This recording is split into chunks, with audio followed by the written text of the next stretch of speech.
एक सड़क हादसा, कुछ ही सेकंड और किसी का पूरा परिवार हमेशा के लिए बिखर जाता है।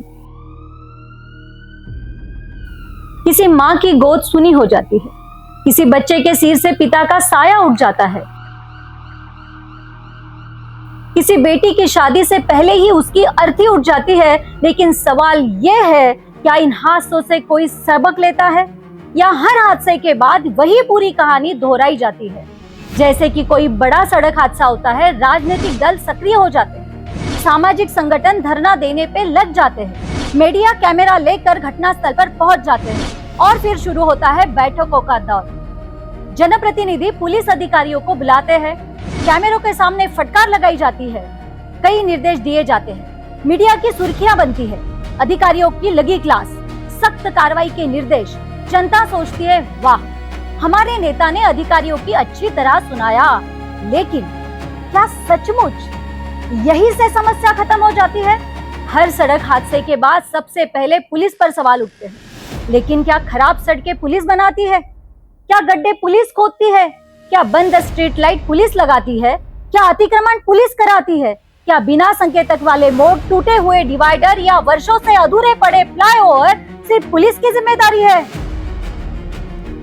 नहीं, सड़क सुरक्षा केवल पुलिस का विषय नहीं है। महानगर पालिका, सार्वजनिक बांधकाम विभाग, राष्ट्रीय राजमार्ग प्राधिकरण, परिवहन विभाग, विद्युत विभाग, जिला प्रशासन और जनता द्वारा चुने गए जनप्रतिनिधि सभी बराबर जिम्मेदार है। फिर हर बार कटघरे में केवल पुलिस ही क्यों दिखाई देती है?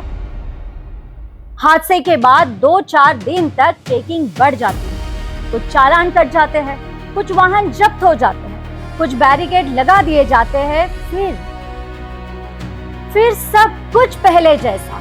ना सड़क बदलती है, ना व्यवस्था बदलती है, ना जिम्मेदारियां तय होती है। कुछ महीने बाद फिर एक नया हादसा, फिर वही बैठक, फिर वही बयान, फिर वही राजनीति। क्या हमने कभी सोचा?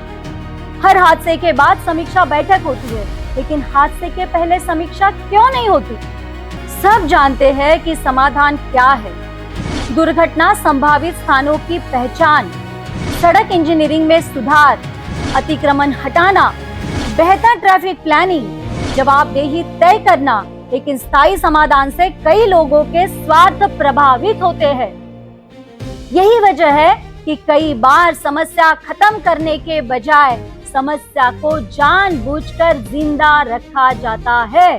और अगर कोई ईमानदार अधिकारी व्यवस्था बदलने की कोशिश करे तो कई बार उसी व्यवस्था के लोग उसके खिलाफ खड़े हो जाते हैं। उसे बदनाम किया जाता है, फंसाने की कोशिश होती है या उसका तबादला कर दिया जाता है। यह केवल किसी एक विभाग की समस्या नहीं, यह पूरी व्यवस्था की बीमारी है।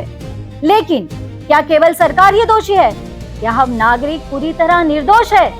क्या हम हमेशा हेलमेट पहनते हैं? क्या सीट बेल्ट बांधते हैं? क्या लाल बत्ती पर रुकते हैं? क्या गलत दिशा में वाहन नहीं चलाते? क्या शराब पीकर गाड़ी नहीं चलाते?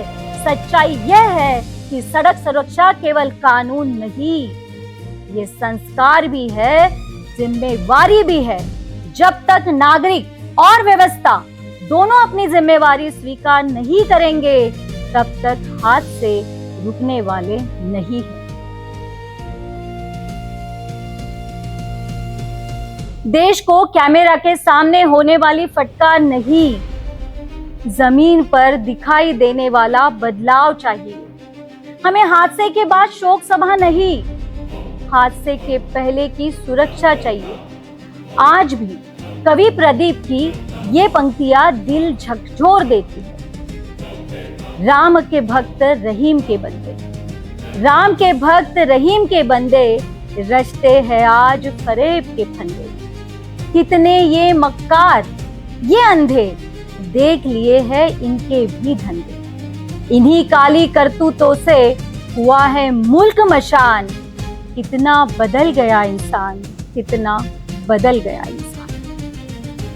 यह सिर्फ एक गीत नहीं है, हमारी व्यवस्था का आईना है। याद रखिए, सड़क पर मरने वाला कोई आंकड़ा नहीं होता, वह किसी का बेटा होता है, किसी की बेटी, किसी का पिता, किसी की माँ।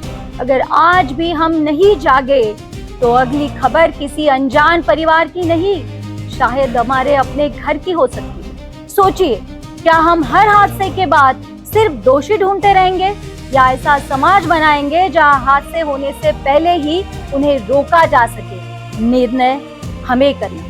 यदि आपको लगता है कि सड़क सुरक्षा राजनीति का नहीं बल्कि जवाबदेही का विषय है, तो इस वीडियो को अधिक से अधिक लोगों तक पहुंचाइए। अपनी राय कमेंट में जरूर लिखिए।